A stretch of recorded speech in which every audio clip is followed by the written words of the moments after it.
तो अब लोग ये कह रहे हैं अब भाई एक से तो वैसे पीछा छूट गया और दूसरे से वैसे पीछा छुड़वा लो और इसको कंवर सिंह को सपोर्ट करके अब की बार नया आदमी लाओ। साउथ हरियाणा में अगर किसी विधायक ने काम करवाए हैं तो डॉक्टर अभय सिंह यादव ने ही करवाए हैं। मंजू चौधरी को टिकट देने के बाद वो गुजर बेल्ट है और अभी जो वहाँ से बातें आ रही हैं वो 50-50 का मामला चल रहा है। अटेली के अंदर समीकरण सीधा सीधा मुकाबला आरती राव और अतरलाल के मध्य होगा। बीजेपी के जो वर्कर थे या जो पदाधिकारी थे अभी आरती राव से नाराज चल रहे हैं।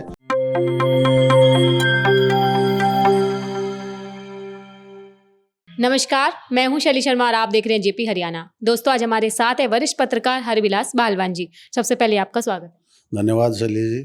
सर, आप यही बताइए, महेंद्रगढ़ जिले की राजनीति के बारे में आज बात करेंगे आपसे। 4 विधानसभा क्षेत्र शामिल है। पहले महेंद्रगढ़ को ही ले लेते हैं। महेंद्रगढ़ विधानसभा में भाजपा से कंवर सिंह है और कांग्रेस से दान सिंह है। कैसा क्या मुकाबला देख रहे हैं, क्या समीकरण रहने वाले हैं, सबके बारे में बताइए। समीकरण ये है जी, अभी तक तो राव दान सिंह का पटला भारी था, लेकिन दादा रामविलास शर्मा जी की टिकट कटने से उनके समर्थकों में रोष है। और रोष होने से एक बात और सामने आ रही है, अब भाई इन दोनों से नाराज थे क्योंकि दोनों ने ही काम नहीं किया। तो अब लोग ये कह रहे हैं अब भाई एक से तो वैसे पीछा छूट गया और दूसरे से वैसे पीछा छुड़वा लो और इसको कंवर सिंह को सपोर्ट करके अब की बार नया आदमी लाओ। ये बहुत लोगों की मानना है। यहाँ पे आप क्या जातीय समीकरण देखते हैं, अगर आप बताएं तो? जातीय समीकरण तो ये अहिर बेल्ट है, अहिरवाल का ही दबदबा है, लेकिन इस बार अहिरों का दबदबा नहीं रहने की संभावना है क्योंकि अहिर कैंडिडेट बहुत ज़्यादा आ रहे हैं। इससे पहले कभी भी किसी की हिम्मत नहीं होती थी। दान सिंह पर और रामविलास शर्मा के बीच ही टक्कर होती थी, सभी को पता था भाई इन्हीं में से एक आना है। इस बार मामला कमज़ोर देख करके कांग्रेस का भी कुछ ऐसा ही हो रहा था। उस पीडी वगैरह का होने के बाद शर्मा जी की वजह से भी तो 3-4 चेहरे नए आए हैं जो अहीर हैं और काफ़ी वो फील्ड में काम कर रहे हैं जी। अगर हम बात करें रामविलास शर्मा की टिकट कटने पर, उनके टिकट कटने से कोई फर्क पड़ेगा? रामविलास शर्मा के समर्थक हैं वो अब तक तो काफ़ी नाराज़ हैं, लेकिन हमें लगता है अभी जो बीजेपी का कोर वोटर है वो देर सवेर 2-4 दिन में उनका गुस्सा ठंडा हो जाएगा और वो बीजेपी के पास ही जाएगा, कंवर सिंह के पास ही जाएगा। जी। अब नारनौल के बारे में बताइए। नारनौल विधानसभा क्षेत्र में क्या समीकरण रहने वाले हैं? दोनों पार्टियों में कैसा क्या रहने वाला है मुकाबला? नारनौल विधानसभा क्षेत्र में दोनों के मुकाबले में कड़ी टक्कर है, लेकिन ओम प्रकाश यादव के प्रति कोई ज़्यादा नाराज़गी नहीं है, कोई एंटी इनकम्बेंसी नहीं है। उन्होंने कोई काम भी बड़ा नहीं किया तो उन्होंने किसी को तकलीफ भी नहीं दी जी। और अभी जो कह रहे हैं भाई 60-40 का रेसा है राव नरेंद्र और ओपी यादव के बीच में, तो अभी देखो क्या समीकरण बनते हैं। दूसरा उसके समीकरण ये है कि ये इस कॉन्स्टिट्यूंसी में ज़्यादातर शहर का है, तो शहरी वोटर हैं वो बीजेपी के ही ज़्यादा रहते हैं। कुछ राव इंद्रजीत का प्रभाव है, तो लोग मान रहे हैं कि भाई इन दोनों में मुकाबला होगा।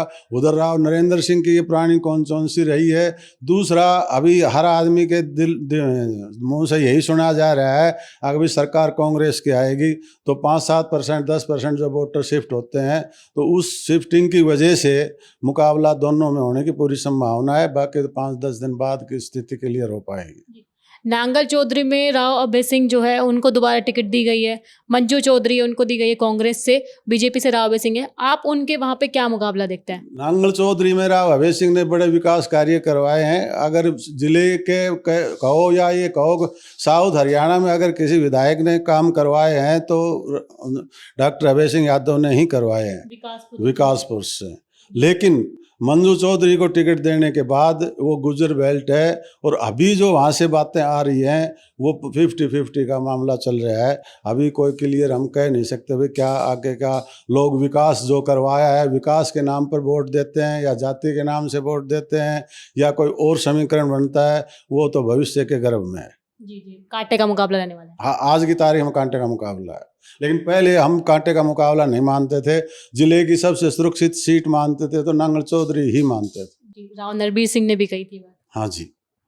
अगर हम अटेली की बात करें तो अटेली में बीजेपी से आरती राव है, कांग्रेस से अनीता यादव और बीएसपी से अतरलाल है जो काफ़ी स्ट्रॉन्ग बताए जाते हैं। उनके बारे में वहाँ पर क्या मुकाबला रहने वाला है, कैसा क्या समीकरण दिखता है? अटेली के अंदर समीकरण सीधा सीधा मुकाबला आरती राव और अतरलाल के मध्य होगा। अतरलाल काफ़ी समय से जुड़ा हुआ है, किसान आंदोलन, किसान संगठन था इनका, मैं बहुत पुराना जानता हूँ उनको, 45 साल से किसानों की भी उन्होंने आवाज़ उठाई है।